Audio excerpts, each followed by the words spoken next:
মাত্র ২০ মিনিটে আপনার মুখের ব্রণ হবে দূর। আর উপাদানগুলো পাওয়া যাবে আপনার বাড়ির রান্নাঘরেই। মাত্র ৩টি উপাদান দিয়ে দূর করুন আপনার মুখের ব্রণ।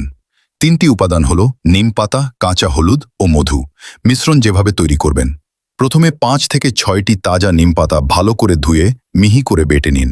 তারপর এর সাথে ১ চিমটি কাঁচা হলুদ বাটা অথবা সামান্য হলুদের গুঁড়ো মেশান। সবশেষে আধা চা চামচ মধু যোগ করে ঘন পেস্ট তৈরি করুন। তারপর প্রথমে হালকা গরম পানি বা সাধারণ পানি দিয়ে মুখ ভালো করে ধুয়ে নিন, যাতে রোমকূপের মুখগুলো খুলে যায়। পরিষ্কার তোয়ালে দিয়ে মুখ মুছে শুকিয়ে নিন। তারপর আঙুলের ডগা দিয়ে মিশ্রণটি শুধুমাত্র ব্রণের ওপর অথবা পুরো মুখে পাতলা করে লাগিয়ে নিন। বিশেষ করে যে জায়গাগুলোতে ব্রণের প্রকোপ বেশি, সেখানে একটু পুরু করে প্রলেপ দিন।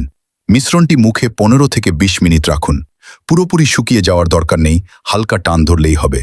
এরপর সাধারণ ঠান্ডা পানি দিয়ে আলতো করে ঘষে মুখ ধুয়ে ফেলুন। দ্রুত ফল পেতে সপ্তাহে ৩ দিন এটি ব্যবহার করুন। এরকম ভিডিও আরও পেতে ভিডিওটি শেয়ার করে রাখুন এবং কমেন্ট বক্সে লিখে যান।